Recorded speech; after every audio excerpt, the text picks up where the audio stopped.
You are about to enter a zone like no other. A zone which is uncensored and unfiltered. Starring Noel Glynn with Cheryl Glynn. Also starring Teddy the Terrier. You are watching the official Tardis zone. Prepare yourselves. This will be a trip of a lifetime. And the spin continues in the Doctor Who ratings as they fall again for another week. Yes, this nightmare just keeps getting worse in the ratings, but yes, this series still has its defenders. And for all you people out there that are comparing this to Peter Capaldi's era, you haven't got a leg to stand on, as Peter Capaldi's consolidated figures are actually doing better than Jodie Whittaker's. So this age-old argument that Jodie Whittaker's Doctor is actually more loved and better than Peter Capaldi's Doctor has now been shattered. This is an absolute disaster. This is an absolute nightmare. And after last night's episode and the disrespect that was shown in that episode, I am not surprised. Next week, I do feel that the consolidated figures will drop. I do feel that the overnights will drop. There will be a big drop after the disrespect after last night's episode. There has been a bit of a reaction. And of course, the reaction has got to do with the fact that the Doctor, Jodie's Doctor, now this was written for her, so I don't blame her, but Jodie's Doctor, when Graham is talking about his cancer, you know, she totally dismisses him. She basically uses an excuse of social awkwardness as her excuse of not giving him a bit of comfort at the time. Now, I gave a few examples. I did a video last night. I just gave an example of how they did it in Vincent and the Doctor. Then I actually, in the same video, I put up what a fan thought this episode meant to them at the time, and was, you know, basically giving the reasons why this episode was so powerful. And then we have last night's shit show. Right? I haven't even gotten into the mental health aspect of the whole thing. Now, I suffer from depression myself, so, and unfortunately, only my uncle was only buried last week. He actually died of cancer. So to actually see the way it was, and I've had family members that have survived it as well. So I've got family that have battled with this disease. It's horrible. I've seen what it can do, and I can tell you now that words are a great comfort. Words can can do a lot. There's some people defending this. Oh, she gave Graham a little nod, which means she understood what he was going through. No, she didn't. No, she did. Don't be making excuses for shoddy writing. Don't be making excuses for shoddy writing. Matt Smith, Peter Capaldi's Doctor, all comforted their companions when they needed them to. Right? It's absolutely ridiculous. So I was looking at these figures earlier. So they're down to 3 point, where is it?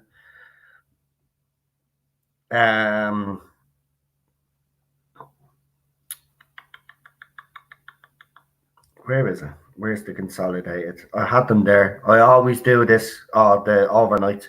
I always bloody do this. It was 3 point, what was it? Hold on, I'll get it up on this.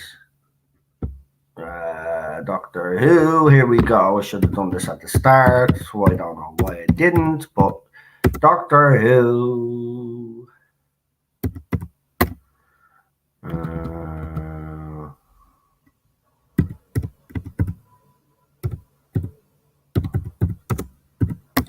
Right. I should get it now. Bear with me for a second. Here we go. Ratings accumulator. We'll get the exact number now. Yeah. So the consolidated, the overnights for this week's episode was 3.81 million. Down. So it's down again. It was 3.9 0.97 million last week in the overnights. The consolidated figures are down again from are down last week as well. So as I said, I expect them to be down again this week. Now there is people out there that did actually like this episode, but I have to say, even looking at Twitter, I have to say I was actually surprised that even some of the defenders of this era were not happy with last night's episode. 3.81. It's not a big, huge drop, but again, it's still another drop. And you know, this whole Peter Capaldi argument has actually gone out the window now, because Peter Capaldi apparently is doing better in the consolidated figures. So this old argument that Whittaker is better than Capaldi, I'm sorry, she's not anyway, right? You know, I don't even know why I'm saying that, because every Doctor Who fan knows that Jodie Whittaker doesn't have a patch on Peter Capaldi. So I mean, you know, it's stupid that they even bring that up, but I'm only bringing it up now because just to prove a little point. Doesn't matter what you say, the numbers do not add up. Now, for people out there, and I know there's going to be YouTubers out there that'll do videos on these ratings and will try to defend them and say that ratings mean nothing and that BBC aren't worried and that everything is rosy in the garden. Well, they're lying to you. They're lying to you. Everything isn't rosy in the garden, and BBC aren't happy with the numbers. If they were happy with the numbers, then explain to me then, for all you geniuses out there, why they've actually already got a regeneration episode recorded. If they're so confident in Jodie Whittaker, if this era is so brilliant like everybody, then why would they shoot a regeneration episode with the Daleks and then for Chris Chibnall to come out before the series air to say that there won't be any Daleks in this series? Because there was always a backup plan, because they always knew, because they knew after Series 11.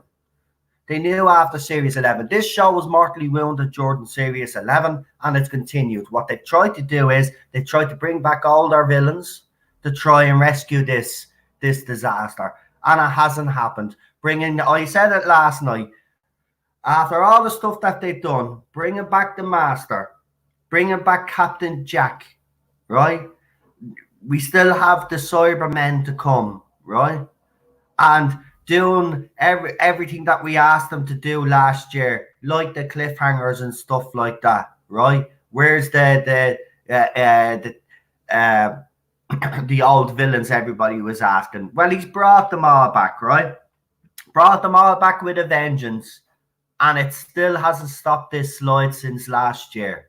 So what does that tell you? It either tells you that Chris Chibnall is either gone in the wrong direction with the show, or this is the harsher reality. Doctor Who fans just don't care anymore and they'd rather see the thing off TV. But I'd like to go with the other one, that it's Chris Chibnall's writing and that this can be still rescued. I see the Rabbi is actually in the chat. Nice to see you, Rabbi. I normally when Series 12 first started, I used to do a couple of ratings videos, but I've been busy over the last few weeks that I haven't had a chance to do one, because I normally do a reaction video after the ratings come out, but I haven't. So today I had time, so I decided I would, but the reaction to last night's episode, I don't know if anybody has seen the video or seen the community post that I put up on YouTube. But there was a lot of fans, especially their families that have gone through or have been touched by cancer, were not happy with last night's episode and how it was trivialized in Doctor Who.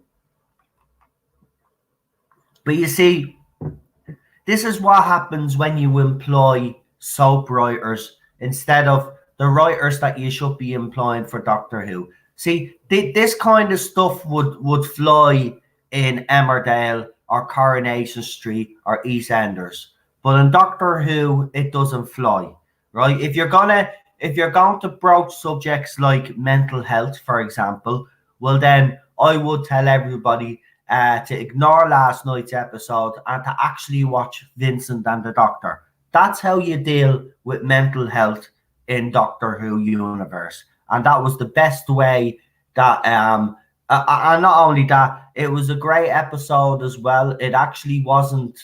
It wasn't a poor story. It was a great story. You got to see what this man was going through. You got to see his mood swings.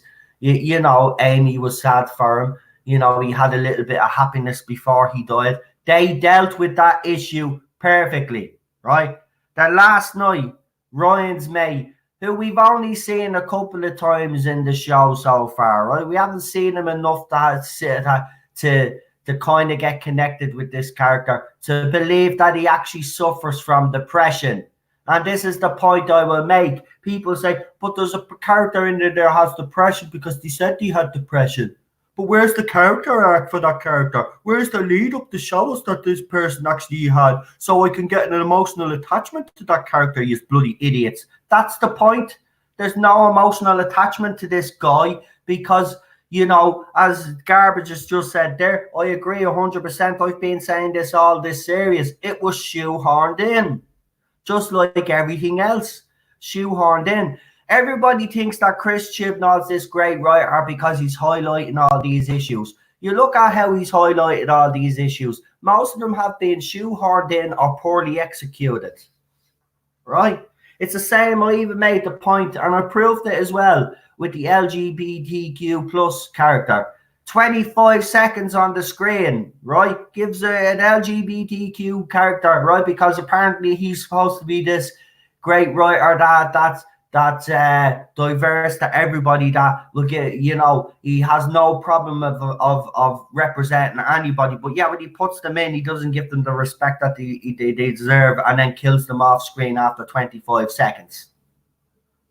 Right? So everything that he does is just it's all smoke and mirrors. That's the best way to describe it. It's smoke and mirrors. There's nothing of substance there. He's only, and we keep saying this, we get criticized for it, but unfortunately, Chris Chibnall is not doing this for you at all, J-Bots. He's just ticking boxes. He doesn't give a shit about who you represent or who you want to represent you. He just is ticking boxes, and the proof is there. And you know what annoys me is that you are all supporting him and you will defend him when he's not actually doing you any justice. He's not doing any of these characters any justice. How was putting a gay character in resolution on the screen for 25 seconds representing gay people in this community? Come on, answer me that. Any J-bot there that trolled me last night, watching now, answer that question. Answer that question. How is putting a gay character on the screen for 25 seconds represent proper representation? It's not, and you know it's not. But you will defend that anyway, and you will slag anybody that says anything about it, because you will take any little breadcrumb that he throws at you. But you are a disgrace, you are. Right? Because I wouldn't be settling for breadcrumbs. Jesus Christ, man. Come on. Everybody's starting to see it now. This show has just become a big propaganda. I said it during Series 11 anyway. I says Chris Chibnall should be praised for one thing, for giving us the most perfect piece of propaganda bullshit, and that was Series 11. Well, he's topped himself again for Series 12, but you know what? He's not doing it so much in your face this time, right? There is incidents like last night, for example, and for the plastic episode where it was shoved down our throat this series, right? But he's tried to do it more subtly this year. But he's given us another perfect propaganda box-ticking piece. And that's why these people are happy. And that's all he's done for you is his box tick. He doesn't give a shit about your beliefs. He doesn't give a shit about your ideology. He just doesn't give a crap. Because if he did, he would pay more attention to these characters. He'd give them more care and love. But he doesn't. Like, Ryan's mate looks like he has something about him. He looks like he is a character that I would like to see more of. But there hasn't been enough of him for us to get behind him when he comes out and says to us that he suffers from depression. Right? Because there's been no character build-up. But these people say, oh, Chris Chibnall's great. He highlighted mental health issues last night and highlighted cancer. And I like the way the doctor actually didn't really say anything to him. It was just kind of letting Graham know that she's here for him. No, it wasn't. No, it wasn't. The whole dialogue, number one, was cringy, and it was actually very upsetting to watch for some people, right? And for me, it made me angry. It was like, it was just, he was looking for some comfort. She's on the fucking Tardis. She has a time machine, medical advances. He was worried about his cancer. She could have said, yeah, I'll bring you to a hospital and see if we can get that checked out. Something.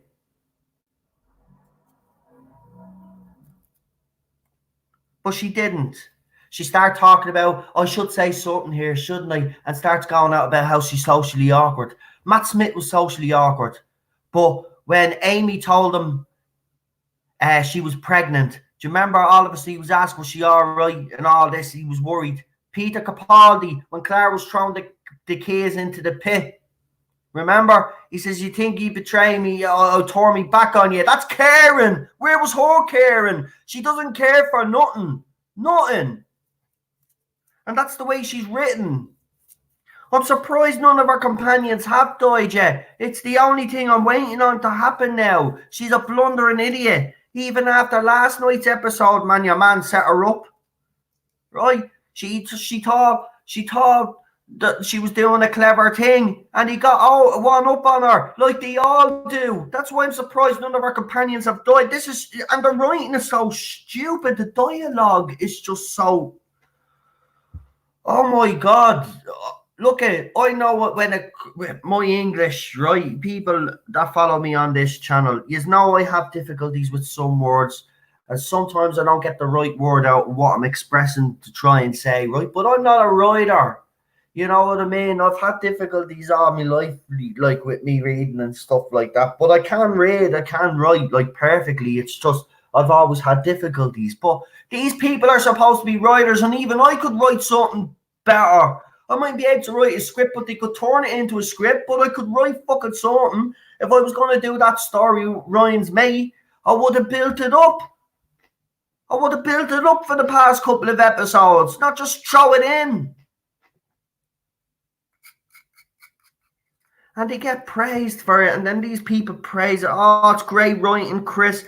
Yeah, tap me on the back, and he's probably tapping himself on the back, you know, thinking he's this great writer. You're a joke. You're a hack. You need to go. And take your doctor with you, because she's not feckin' liked either. And take your mediocre writers. Your soap writers. Go and write Bleeding Hollyoaks or something. Go on. That's the level you're at now.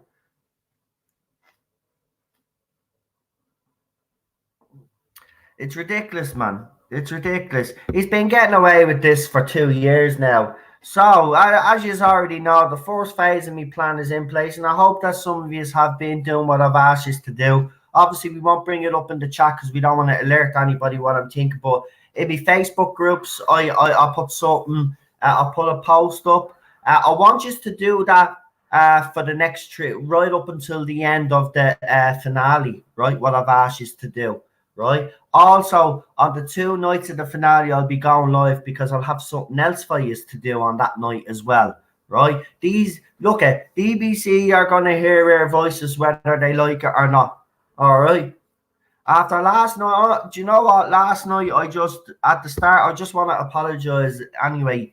The start of the live stream last night, I got highly emotional, and I got very ranty. But it's because I really do care for this show. I could just see everything that's wrong with it. And then when I go on Twitter, I go on YouTube, I go on Facebook, and I see these twats that will do anything to absolutely defend it when they know deep down themselves it's a pile of crap, because you can tell by their reviews they're trying everything in their power to make it sound good, but they even know they're bullshitting themselves. Why don't you just tell the truth and we can change this and we can actually get the show that we want on TV? I don't understand these fans. I've never understood these fans. You know it's shit, but you will support it. Why not support us? I know you don't agree with everything that we have to say, but there's one thing that we all both have in common. We're supposed to both love decent sci-fi. We are all supposed to love Doctor Who. So prove it. Stop lying to yourself. Telling yourself that this is great. Even some of the newspapers, and I want to give a shout out to Jason Scott, because when I read out an article that was slating last night's episode, it was funny because the journalist did actually go in heavy on them. But I think it was Jason that, yeah, it was. Jason says, has he reviewed any of the other episodes? So I decided to take a look back. This same journalist gave Orphan 55 a 4 out of 10. He gave this episode last night a 2 out of 10. Now, even I think this episode was handled badly, but you mean to tell me that this episode was worse than Orphan 55? I'm sorry. It's not. I can admit that.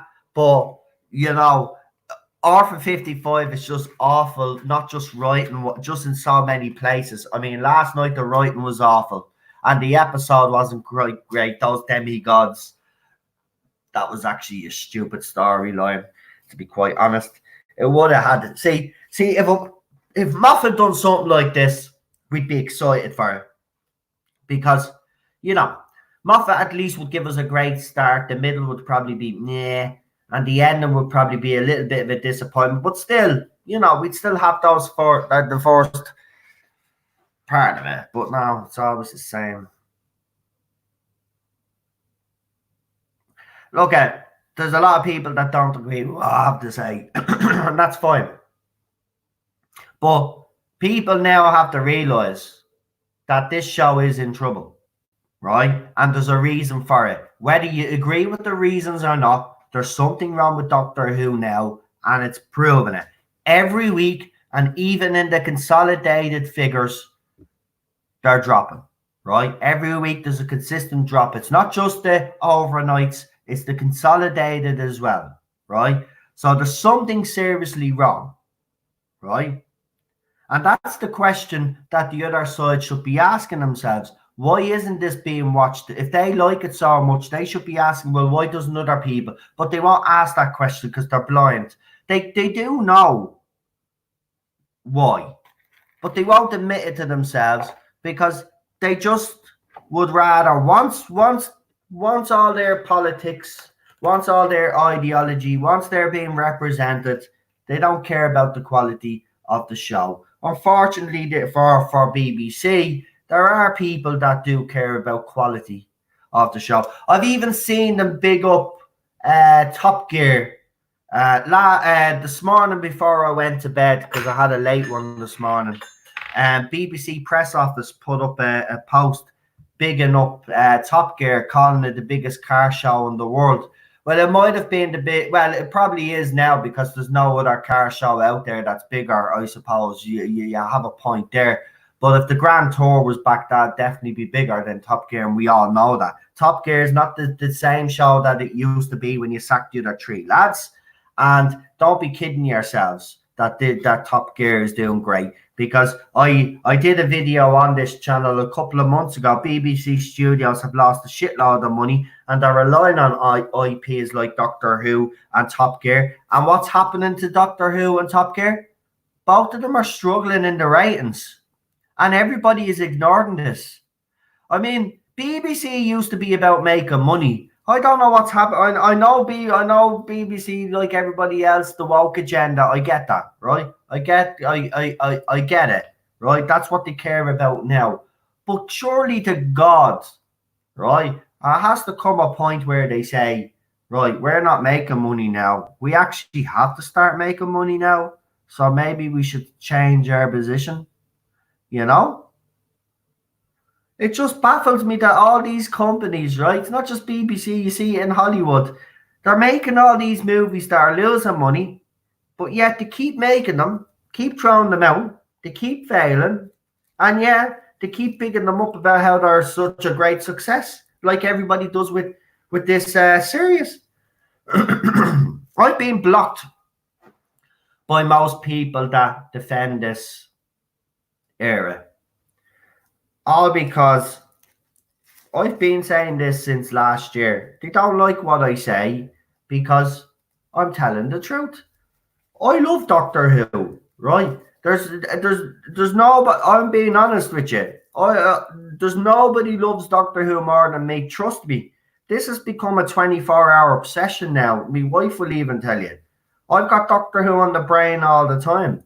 As I said, I explained last night. I've done a video on it. I've kind of explained my background to some people, but for some people that don't know, I have suffered and battled with depression all my life. Doctor Who in 2005 came back at a nice time for me because I was on my last legs.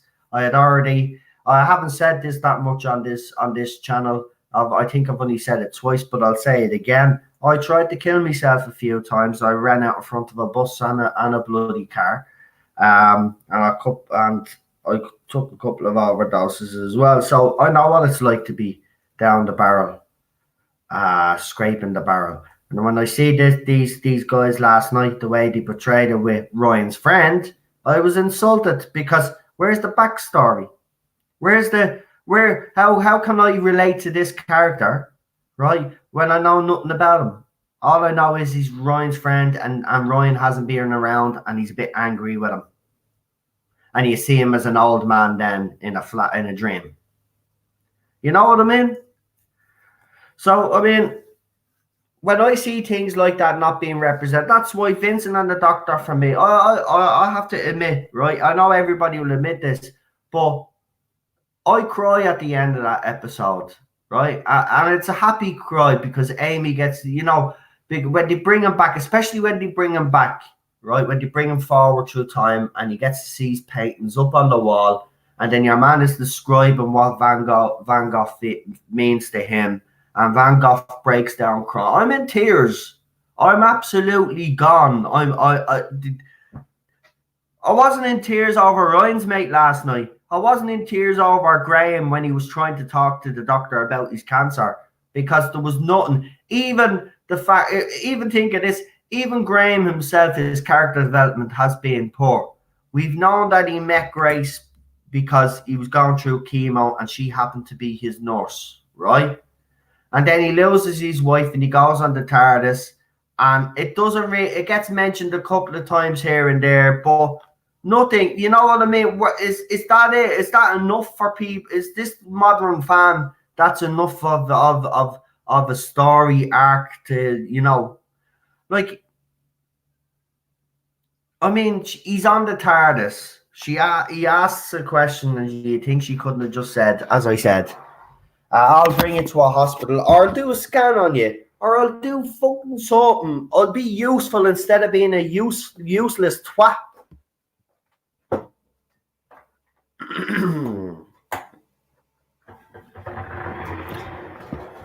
Look, suicide is not a funny suicide, depression.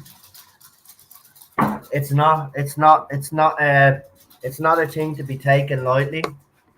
So when you're approaching those subjects, you should do them with sensitivity, and you should definitely do it with respect.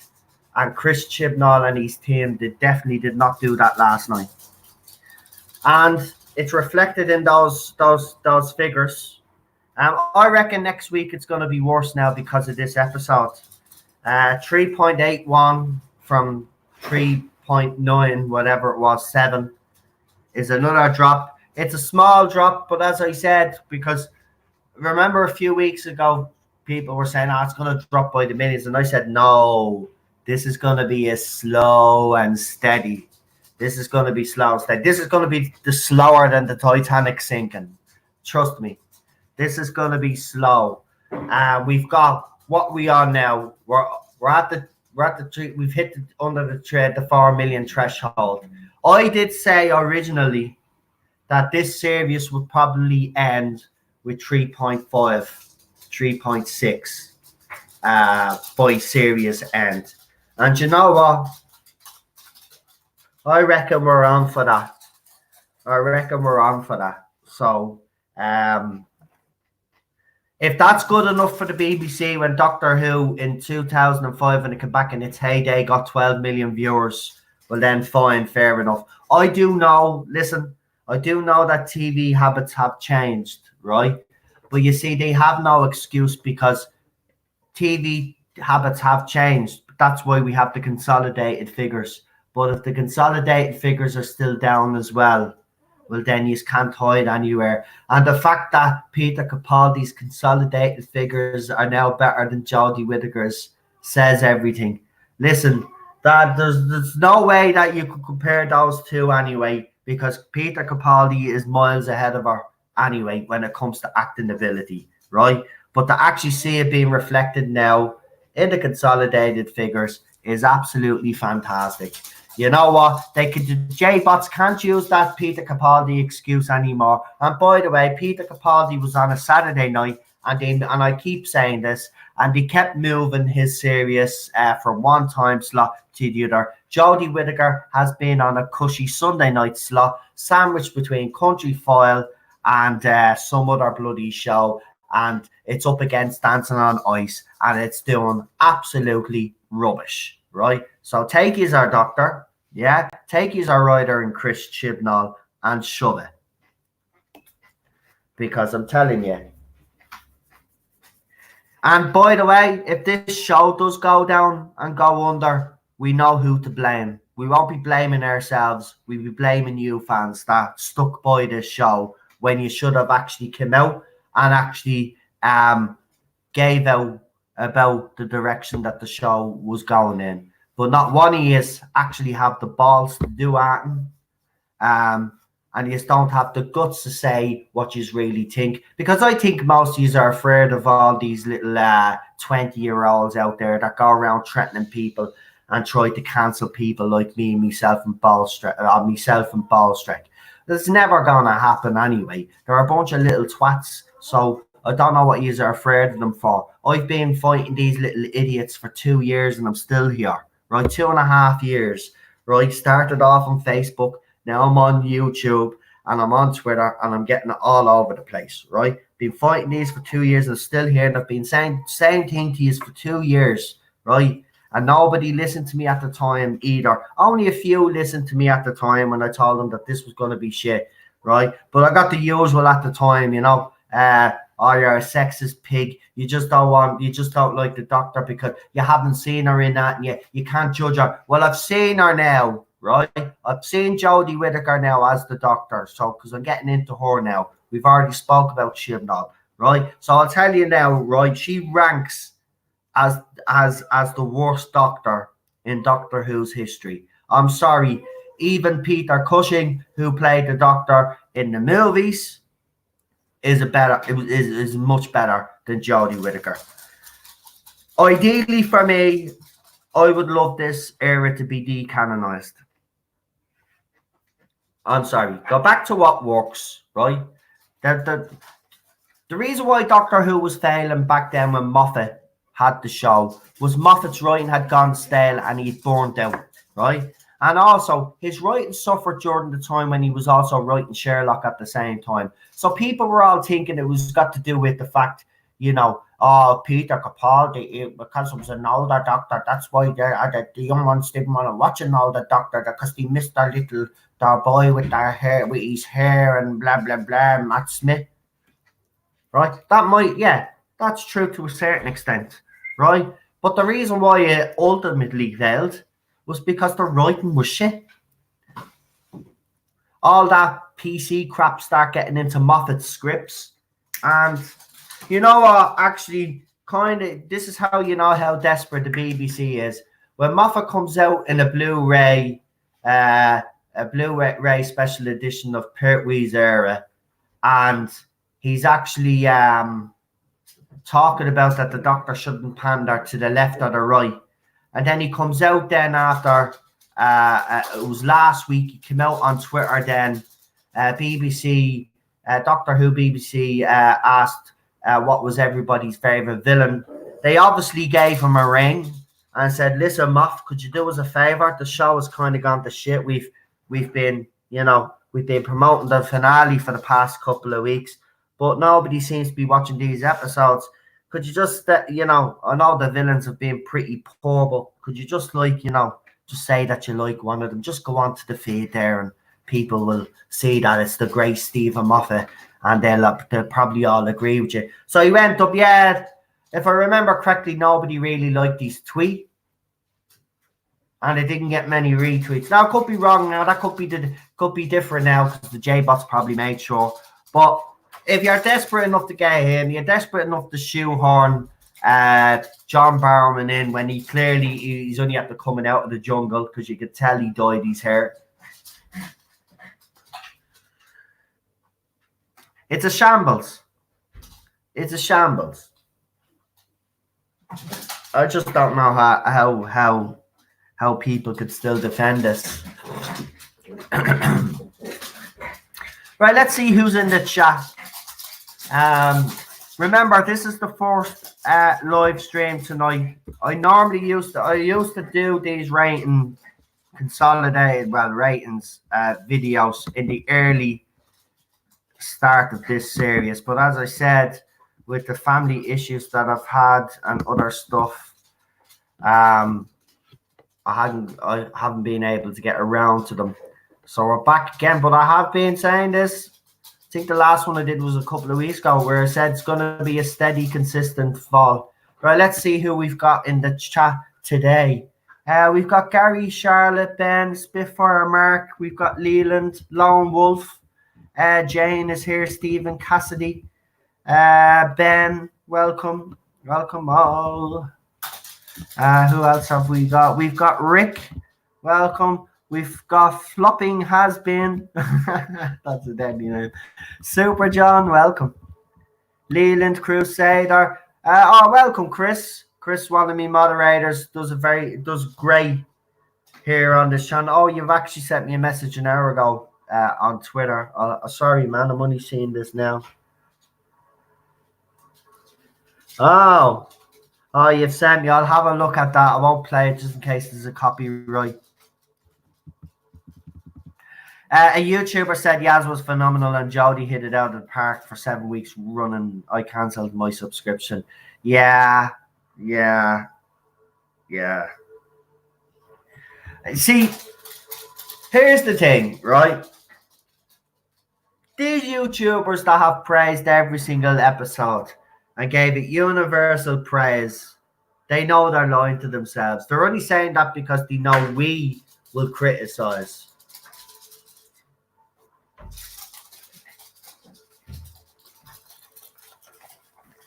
So, I when I see other YouTubers out there, there's one in particular, and he goes around universally praising everything that Jodie does. I just don't listen to people like that anymore.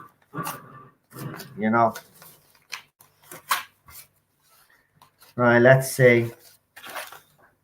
Who else have we got? We got CJ Campbell, Sanctuary of Geeks. Sebastian E. Silva is here as well. Welcome. Nice to see some new people in the chat. Colin is here. Another Rabbi was here. Is he still here, actually? He is. Welcome. Thanks, Rabbi. Actually, I'm doing a stream tonight. If you want to join the panel tonight, I know you kind of catch up on your sleep tonight. So if you can't make it, but let us know anyway. We've got JW Entertainment. I hope that isn't Jodie Whittaker Entertainment. Colin is here as well. And we've got a £5 super chat from Garbage. Garbage, thank you very much. Really appreciate that, my friend.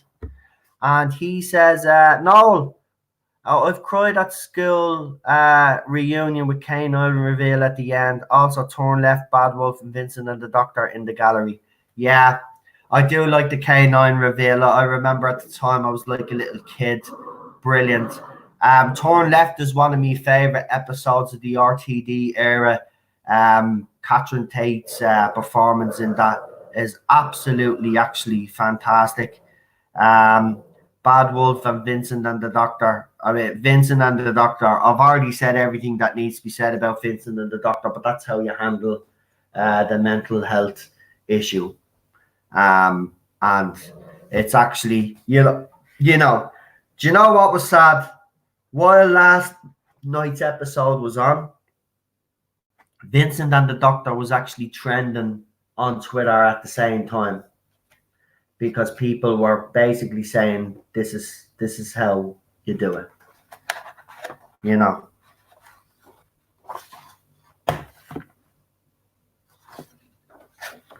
Welcome, Dan. And we've got Will Griffiths in the, I'll get in touch if I'm up, says the rabbi. No, but look, it's cool. I know your Mondays you like to relax, so if you're around, pop into me.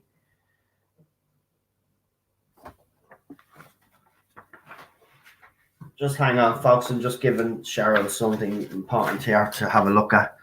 I'm not good with stuff like that. She'll sort it out. Yeah, Catch and Tate was incredible.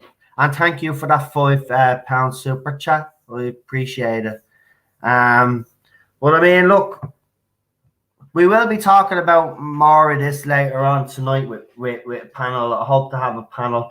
I'm gonna try cheer people up. We're gonna see if I can get Ian on as well, because everybody loves when I bring Ian on, shows off a bit of his merchandise. For anybody that's only new to the channel, we have the 2-time world record holder, Ian O'Brien.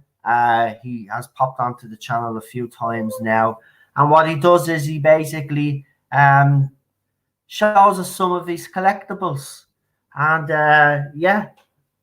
it does be very good. Everybody does enjoy it. Listen, guys, there's 52 of you watching at the moment. If you could do me a favor and give the video, obviously the stream, a like. If you haven't subscribed to the channel already, and I know some of you mightn't agree with everything that I say, but even if you do agree with some of what I say, please subscribe to the channel.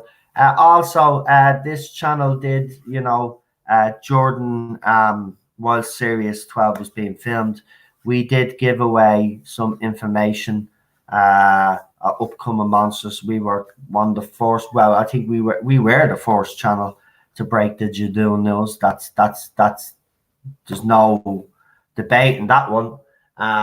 We also spoke about the Daleks returning. We also spoke about the Cybermen returning. We spoke about the BritBox. So we do when Doctor Who is off air, as soon as the Doctor Who news and information starts coming in, rumor, speculation, that sort of thing, source information, we will be doing that as well. What was I going to say? Yeah, Ian O'Brien, who Jodie Lover called him not a true fan. Yeah, I know. I keep saying that. Imagine someone saying to him that he's not a Doctor Who fan, but yet he's the 2-time record holder of the most merchandise, world record holder. And he's a pleasure to have on. I like having Ian on. He cheers everybody up as well. And some of these pieces, we saw what was it? Remote control Dalek a couple of days ago. Was it last week?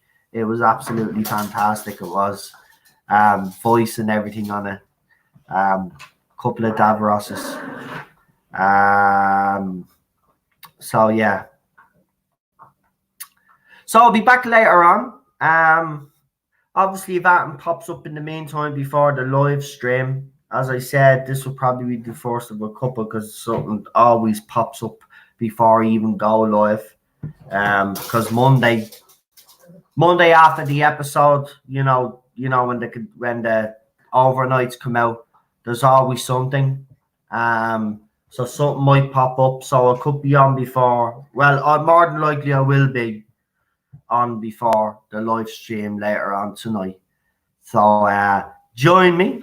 I'm going to head off for now. I've got a little bit of dinner to cook and stuff. So we're going to have a bit of dinner. And then what I'll do is I'll scour a few of these rating sites. I'll go in and have a look at some of the comments, see what some of the fans actually had to say about last night's episode. And in particular, the issues that they actually dealt with. Because I seen it on Twitter, And if you look at me community post, and again, I'll say it again, if you haven't checked out on YouTube, when you get to a certain amount of subscribers, you get this section called community, right? And in it, you can throw photographs, polls and stuff. I've thrown up a few photographs, polls and all that other stuff. But there is an actual response, an actual tweet by a fan who was highly disgusted about last night's episode. I've put that up on the community post. It actually features in that video that I actually did last night. It's actually weird because when I put that video up, as soon as I mention Chris Chibnall's name, the video gets yellow ticked. So basically, you know, they don't want me talking about Chris Chibnall and Doctor Who is basically what I'm trying to say to you. So yeah, I'll be surprised how this one goes. I'll probably get yellow ticked for this one as well. But yeah, BBC don't want anybody talking about this show in a negative way. They've been caught out, taken down comments. Rotten Tomatoes, as we've seen again for the 4th or 5th time now at this stage, I think it's probably more, have actually rigged the audience score on Rotten Tomatoes. But I will be interested to see, and I will do that. That'll be my next stream before I go live tonight with the big one, with the panel. Is get some fan reaction to last night's episode. It'll be very interesting to see what people have to say about the 2 issues that this episode tried to highlight, poorly might I add. Obviously Graham's cancer and, you know, the worries that come with that. Anybody that suffers from cancer and that has battled with cancer will tell you that, you know, they never stop worrying about it. It's always in the back of your head that it's going to come back. So for the fact that Jodie Whittaker's doctor, because of the writing, didn't respond in the manner that I believe she should have, and many others believe that our doctor should have responded. That's what it'd be interesting to see, that fan reaction actually. So listen, I'll talk to you later on, a couple of hours maybe from now, maybe an hour or so. Have a good one. I'm going off now to get the food in. I'm going to do some pasta and some chicken, some white sauce as well. Maybe, you know, get a nice little bit of dessert and cook a nice little dinner for me and Cheryl while Ted tries frantically to snap it out of our hands. Right, listen, folks. I'll talk to you all soon. And Garbage, thank you for that super chat. I really appreciate it. Thank you, Chris, for hopping in. I know it was early, but thank you for showing up. I really appreciate it. And everybody in the comment section that has shown up, thank you for joining me. And I hope you have enjoyed this stream. I'll see you soon. So the ratings, as I said, have dropped to 3.81 million. It'll be interesting to see the consolidated. I reckon they will be down from last week's consolidated, but I do reckon next week's episode is going to fare poorly because of this week's episode. So yeah, it's interesting times, but I think the other side need to realize that there is something definitely wrong. The ratings are still dropping, and the question that you guys should be asking yourselves now is why. And don't be blaming us, because it's easy to blame us. You have to look at the bigger issues behind the show, and if you actually broke it down, you will see the issues that we actually see. I'll talk to you later on. Have a good one. I'll leave you with this as usual. Talk to you later. You have all been watching the official Tardis Zone. Thank you for tuning in, and we will see you next time. Do not forget to comment, like, share and subscribe for more Doctor Who content.